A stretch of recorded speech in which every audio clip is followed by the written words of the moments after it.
Nilai tukar rupiah terhadap dolar Amerika Serikat kian melemah hingga terus bergerak di kisaran atas 16.215 rupiah per dolar Amerika Serikat. Dan nilai tersebut juga sudah jauh meninggalkan asumsi nilai tukar rupiah yang telah digariskan oleh Kementerian Keuangan dan juga Bank Indonesia untuk 2024. Apa saja penyebab dan juga dampaknya, serta bagaimana kira-kira tren ke depannya? Kita akan bahas bersama dengan narasumber kita pagi ini, Muhammad Faisal, Direktur Eksekutif Center of Reform on Economic Core Indonesia. Selamat pagi Pak Faisal, bagaimana kabar Anda? Selamat pagi, Mbak Megi. Alhamdulillah baik, Mbak. Ya, Pak Faisal, rupiah ini hampir menyentuh level terlemah sepanjang sejarah. Ini bisa jatuh ke level berapa dan apa saja yang ikut menjadi kontribusi pelemahan rupiah ini dari sisi global maupun dalam negeri? Tren ke depannya Anda membaca akan terus melemah atau bisa bangkit?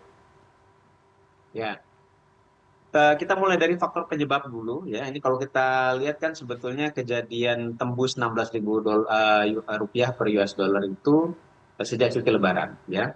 Ini sebetulnya tidak lepas daripada reaksi pasar yang merespon terhadap pernyataan Jerome Powell, pimpinan daripada Federal Reserve di Amerika terhadap kemungkinan besar penundaan daripada pemangkasan tingkat suku bunga The Fed. Nah, kenapa? Karena sebelum ini sebetulnya kan ketika suku bunga The Fed itu sudah demikian tinggi dinaikkan ya sejak dalam 2 tahun terakhir. Nah, ini di awal tahun sebetulnya sudah ada sinyal untuk memangkas tingkat suku bunga The Fed karena melihat tingkat inflasi yang terus mengalami penurunan. Nah, dalam beberapa ramalan ini bisa dipotong di pemangkasan selama 2024 ini bisa 3 kali ya atau sekitar 75 basis poin ya selama 2024 dan diperkirakan bisa dipangkas di kuartal 2 bahkan ada yang meramalkan di kuartal 1 kemarin ya.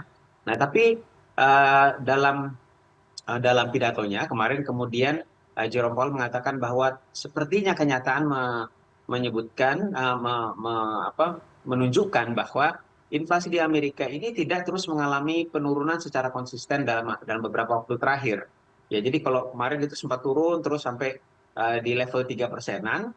Nah, ini agak stuck di level 3%-an bahkan sempat di 3,7, 3,8%. Padahal target daripada The Fed adalah inflasi turunnya sampai 2%, itu targetnya. Nah, jadi artinya bagi The Fed dalam kondisi di mana inflasi tertahan di 3%-an, ya tidak terus mengalami penurunan, masih agak jauh dibandingkan dengan target 2%, maka sepertinya agak terlalu terburu-buru kalau kemudian segera untuk memangkas tingkat suku bunga. Nah, jadi dalam pidatonya itu mengindikasikan bahwa akan ditunda lagi ya pemangkasan tingkat suku bunga tersebut. Nah, karena belum cukup yakin. Nah, kemudian disinilah kemudian pasar bereaksi bahwa yang tadinya digadang-gadang akan lebih rendah tingkat suku bunga di Amerika, kemudian tidak jadi. Nah, ini kemudian kembali memborong US dollar, ya, kemudian capital flow kembali menuju ke Amerika yang meninggalkan emerging market sehingga mata uang emerging markets termasuk Indonesia ini hampir semua mengalami pelemahan. Nah, dan beberapa dari kalangan ini bahkan bisa jadi penundaannya ketidakpastian cukup tinggi, bahkan bisa jadi agak cukup lama, agak cukup panjang ya. Jadi beberapa pengamat misalkan dari Moody's memperkirakan bahwa paling cepat sepertinya di bulan September tahun ini gitu ya baru dipangkas. Itu paling cepat. Nah, jadi dalam konteks seperti ini inilah yang kemudian dalam beberapa minggu terakhir ini pelemahan daripada nilai tukar itu jadi lebih cepat ya menembus 16.000 US dollar per barrel walaupun sebelum-sebelumnya sudah pelan-pelan sebetulnya sudah mengalami pelemahan gitu ya, tapi lebih lebih lebih landai pelemahan. Nah, itu faktor utama menurut saya dan tapi memang ada faktor-faktor yang lain yang kemudian juga memperkuat ya pelemahan rupiah. Di antaranya ya dalam beberapa waktu terakhir ternyata konflik geopolitik juga mengalami eskalasi, terutama di Timur Tengah, di mana perang Israel dan Palestina dan Gaza ini meluas sampai ke Iran ya dengan diserangnya kedutaan besar Iran di Damaskus oleh Israel dan kemudian Iran membalas ya. Nah, ini yang kemudian meningkatkan kekhawatiran terhadap kondisi geopolitik global dan juga Di samping itu juga ada beberapa kondisi yang lain, termasuk diantaranya di Laut Merah ya dengan crimes atau kejahatan yang dilakukan oleh Houthi ya di jalur perdagangan ini dikhawatirkan akan menyebabkan disrupsi ya dalam perdagangan melewati Laut Merah. Nah, ini yang kemudian juga ikut menambah tekanan. Nah, di samping itu juga saya pikir ada beberapa faktor domestik juga yang mempengaruhi, ada transisi pemerintahan ya, ada kekhawatiran tentang manajemen fiskal, ada makroekonomi. Kalau kita lihat dari sisi makroekonomi, tingkat current account defisit juga diperkirakan melebar karena kita lihat surplus dari neraca perdagangan itu juga menjadi lebih sempit sekarang ya di bawah 1 miliar US dollar. Nah, jadi itu sebagai pemicunya saja. Nah, tapi kalau ditanyakan apakah kemudian ini akan berdampak jangka panjang, ya sampai kapan dia akan melemahnya? Untuk kacamata sekarang saya masih memperkirakan pelemahannya agak short lived ya. Pertama, ada 3 faktor paling tidak yang memperkuat dugaan saya tersebut. Yang pertama adalah karena ini reaksi penyebab utamanya sebetulnya adalah karena statement daripada Jerome Powell dari The Fed yang biasanya ini setiap kali statement ini memang selalu diikuti dengan reaksi pasar. Tapi reaksi pasarnya itu tidak lantas terus-menerus ya. Relatif ini sifatnya sesaat ya, lalu kemudian agak sedikit mereda. Nah, yang kedua, kecuali yang kedua ya jika ada faktor lain yang kemudian memicu lebih lanjut ya. Terutama yang paling mungkin adalah faktor konflik geopolitik ya. Tapi, nah ini faktor yang kedua, kalau melihat dari perkembangan terakhir di Timur Tengah, sepertinya ini ada kemungkinan juga tidak berpanjang-panjang ya eskalasinya. Nah, karena ada kemungkinan Israel juga akan mempertimbangkan untuk membalas ya serangan Irak ya. Walaupun ini juga sifatnya masih unpredictability-nya juga masih relatif tinggi. Tetapi ada chance untuk kemudian ini tidak kemudian mengalami eskalasi lebih lanjut. Ya, sehingga artinya ini dalam jangka menengah ini tidak akan mendorong pelemahan rupiah lebih lanjut tadi ya sebagai faktor yang kedua. Lalu faktor yang ketiga juga ini saya pikir dalam konteks ini kita melihat juga dari sisi amunisi yang dimiliki oleh otoritas ya terutama dalam konteks ini adalah otoritas moneter. Nah, terutama Bank Indonesia. Nah, amunisi yang dimiliki masih cukup kuat untuk kemudian melakukan stabilisasi rupiah. Baik, Pak Nah, Faisal, sebelum terutama kalau kita kita ke Bank melihat cadangan Indonesia devisa.